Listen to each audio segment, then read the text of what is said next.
சீரியல்களின் full எபிசோடுகளை Sun டிவியில் ஒளிபரப்பான உடனே எக்ஸ்க்ளூசிவாக சன் நெக்ஸ்டில் மட்டும் ஃப்ரீயா பாருங்கள்.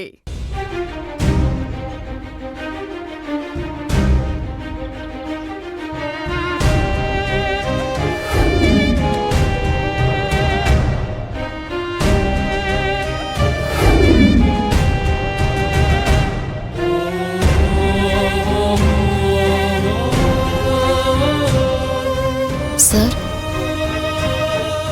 வாங்க அஞ்சலி, நீங்க வருவீங்கன்னு தான் எனக்கு நல்லா தெரியுமே.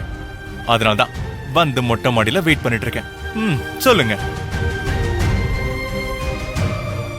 சொல்லணும்னு வந்துட்டீங்க, அப்புறம் என்ன தயங்கிட்டு இருக்கீங்க? அந்த 3 வார்த்தையை சொல்லிடுங்க. நான் உங்ககிட்ட எதுவும் சொல்றதுக்கு வரல சார். அப்புறம் இந்த வீட்ல உள்ளவங்க கிட்ட எதுவும் சொல்லிடாதீங்கன்னு சொல்றதுக்காக தான் சார் நான் வந்தேன். எதை சொல்லக்கூடாது? இன்னும் 1 ஹவர்ல எல்லார்கிட்டயும் சொல்ல போறேன்னு சொன்னீங்கல்ல, அது வேண்டாம் சார்.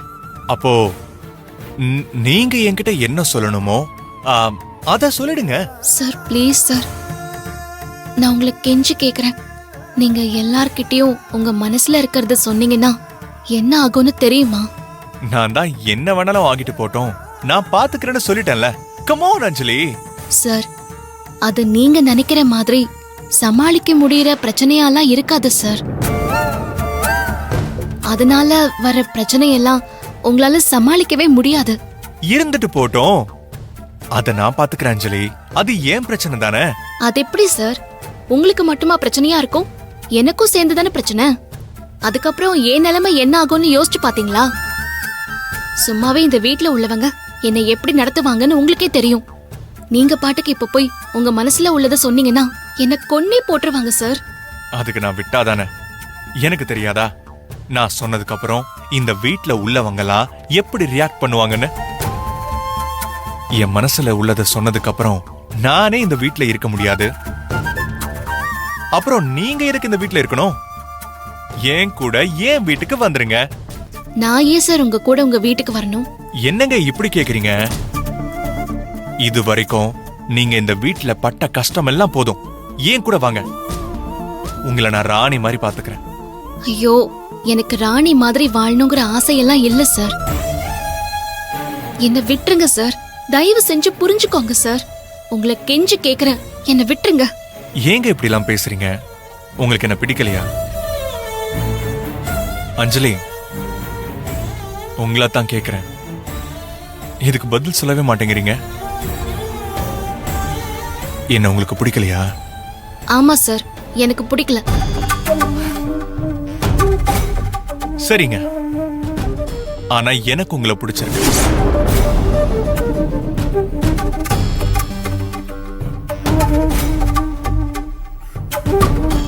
உங்களுக்கு என்ன பிடிச்சிருந்தா ஏன் விருப்பம் இல்லாம நீங்க என்ன வேணாலும் செய்வீங்களா சார்?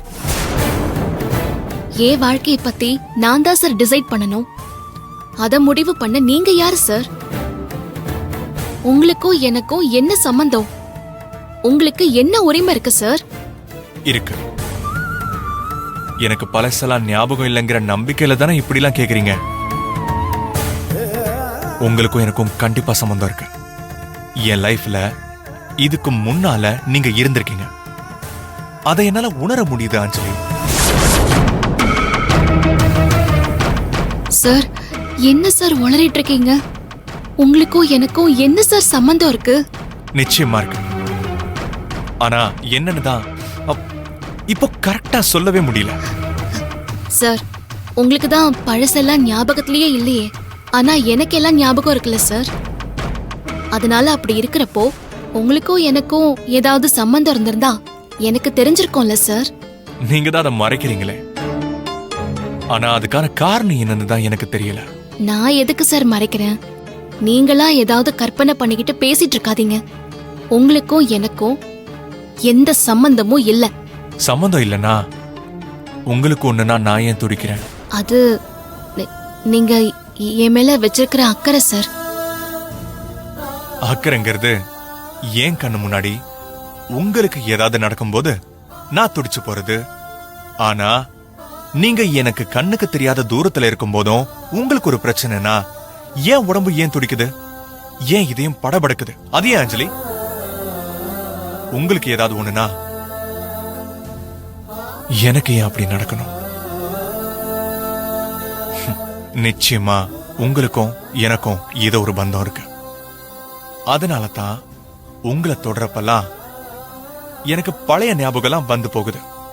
ஏன்னா உங்களை தொடும்போது மட்டும் எனக்கு ஏன் அப்படி வரணும்? நீங்க என்கிட்ட இருந்து மறைக்கிறீங்களா, இல்ல உங்களுக்கும் என்ன மாதிரி அந்த ஞாபகம் இல்லையாங்கிறது எனக்கு தெரியல.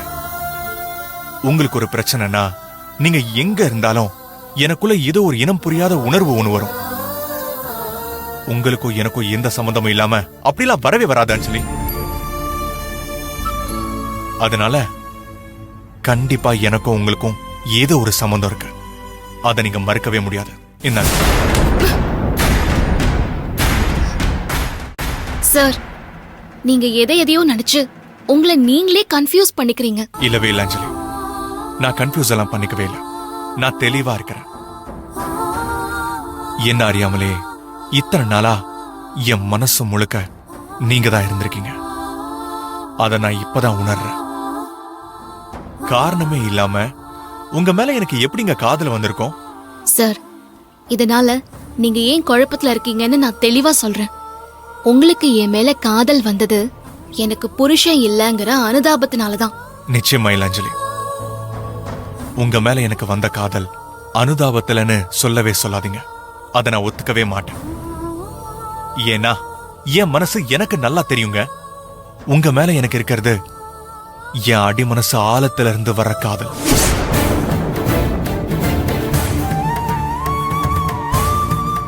ஆனா எனக்கு உங்க மேல எந்த அபிப்பிராயமும் இல்லையே சார். அதை ஏன் சார் நீங்க புரிஞ்சுக்கவே மாட்டேங்கிறீங்க? இதை நான் நம்பவே மாட்டேன் அஞ்சலி. நீங்க நம்பினாலும் நம்பலனாலும் அதுதான் சார் உண்மை. ஓகே, உங்களுக்கு என் மேல காதல் இல்லவே இல்லைன்னு என் தலைமையில அடிச்சு சத்தியம் பண்ணுங்க. அப்ப நான் நீங்க சொன்னதை ஒத்துக்கிறேன். என்னங்க யோசிக்கிறீங்க? உங்களுக்கு தான் என் மேல காதல் இல்லல்ல, அப்புறம் என்ன என் தலை மேல அடிச்சு சத்தியம் பண்ணுங்க. அப்படி நீங்க சத்தியம் பண்ணிட்டீங்கன்னா அதுக்கப்புறம் நான் உங்க பக்கமே வரமாட்டேங்க.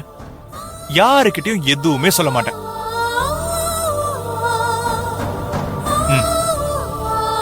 ஆனா ஒண்ணு, இப்போ நீங்க என் மேல பொய் சத்தியம் பண்ணீங்கன்னா நான் கண்டிப்பா செத்துருவேங்க. அத மனசுல வச்சுக்கிட்டு சத்தியம் பண்ணுங்க.